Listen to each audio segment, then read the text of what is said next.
Olá, seja bem-vindo ao canal Um Sábio Sabido. Aqui quem fala é o Vitor Gabriel, e hoje veremos algumas citações e pensamentos do saudoso professor, intelectual e geógrafo Milton Santos. Foi por causa dele que seus estudos inovaram a área da geografia urbana, as quais foram fundamentais para uma nova abordagem do assunto no Brasil. Ele revolucionou esse campo ao abordar outros temas que até então não eram tratados pela geografia descritiva, tal como a importância e as influências do território para os seres humanos. Até hoje Milton Santos é considerado o maior geógrafo do Brasil, sendo também conhecido e respeitado em diversos países do mundo. Lembrando pessoal, não se esqueçam de deixar o like, compartilhar o vídeo, deixar algum comentário e ativar as notificações para ficar por dentro de todos os vídeos que são postados diariamente. Dessa forma vocês estarão me ajudando, mostrando ao YouTube que me recomende para mais pessoas, assim meu trabalho será reconhecido. Eu agradeço desde já.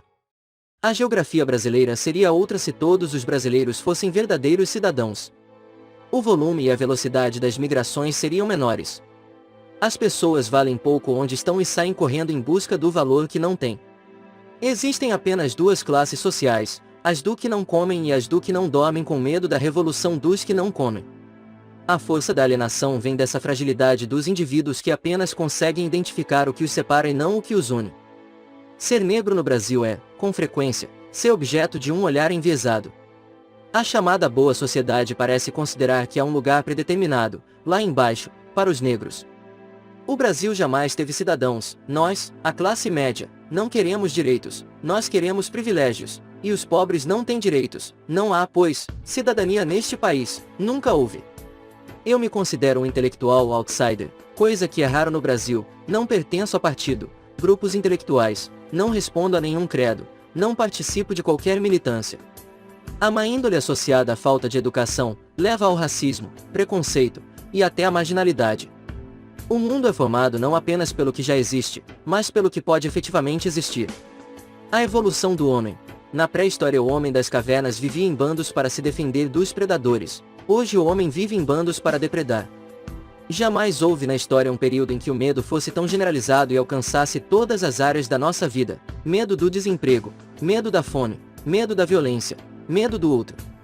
O tempo somente é porque algo acontece, e onde algo acontece o tempo está.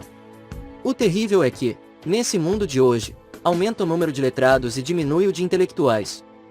Não é esse um dos dramas atuais da sociedade brasileira? A clarividência é uma virtude que se adquire pela intuição, mas sobretudo pelo estudo e tentar ver a partir do presente o que se projeta no futuro. Eu creio que é difícil ser negro, e é difícil ser intelectual no Brasil. Essas duas coisas, juntas, dão o que dão, não é? É difícil ser negro porque, fora das situações de evidência, o cotidiano é muito pesado para os negros. É difícil ser intelectual porque não faz parte da cultura nacional ouvir tranquilamente uma palavra crítica. Esse é o grande mistério das cidades, elas crescem e se modificam, guardando porém sua alma profunda apesar das transformações do seu conteúdo demográfico, econômico e da diversificação de suas pedras. O geógrafo é, antes de tudo, um filósofo, e os filósofos são otimistas, porque diante deles está a infinidade. Eu acredito que a gente deveria abandonar a linguagem da faculdade, o facultês, o universitês, e se possível, tentar representar a realidade, os fatos como um enredo. A intuição precisa ser comandada pelo saber. Ela, só, não chega. A menor descrição que eu faço de uma parte da Terra, também é uma descrição política. Não dá para falar em nada sem falar de política, sobretudo hoje quando os instrumentos de poder se aperfeiçoaram. Toda interpretação tem um conteúdo político.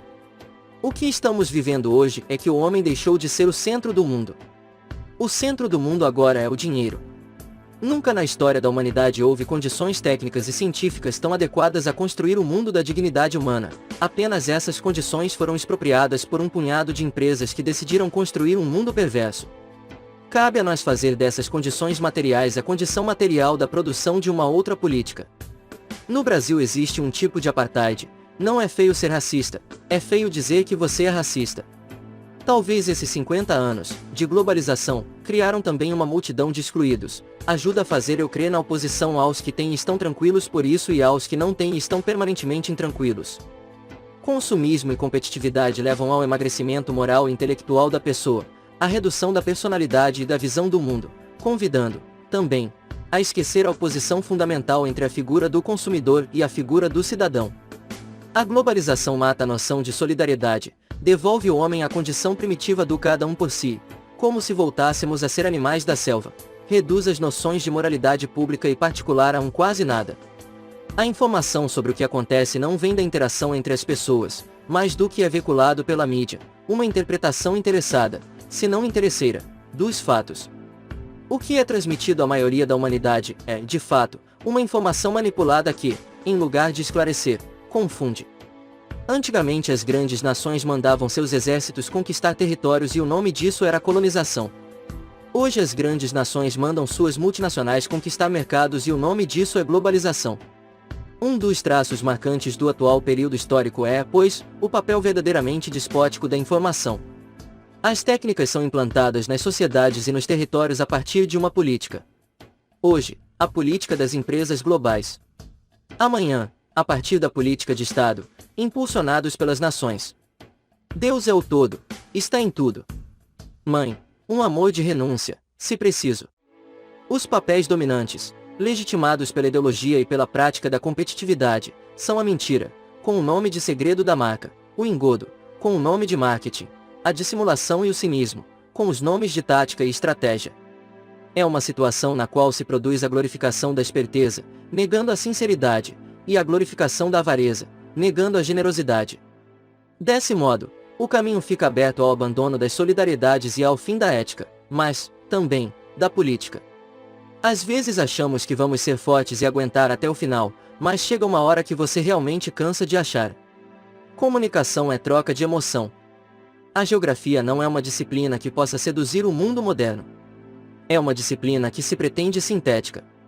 A educação não tem como objeto real armar o cidadão para uma guerra, a dar competição com os demais. Sua finalidade, cada vez menos buscada e menos atingida, é a de formar gente capaz de se situar corretamente no mundo e de influir para que se aperfeiçoe a sociedade humana como um todo.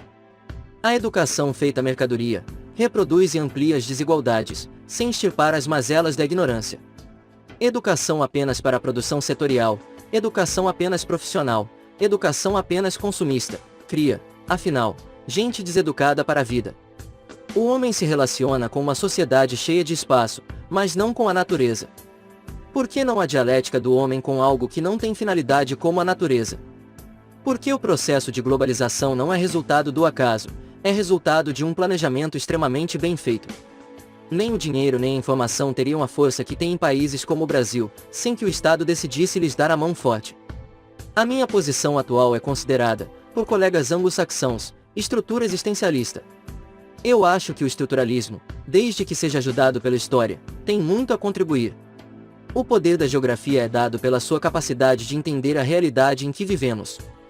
Eu creio que as ciências podem servir para tudo. Não há uma exclusividade do ponto de vista ético de uma disciplina. Fala pessoal, curtiram o vídeo? E o que vocês acharam sobre as falas e citações do saudoso professor Milton Santos? Para mim algumas falas dele estão em total conformidade com a nossa sociedade atual, e nos remete que, ainda devemos melhorar em muito como pessoas e como a sociedade num todo. Não se esqueçam de deixar o like, compartilhar o vídeo, me seguir no Instagram e ativar as notificações para ficar por dentro de tudo. Até mais!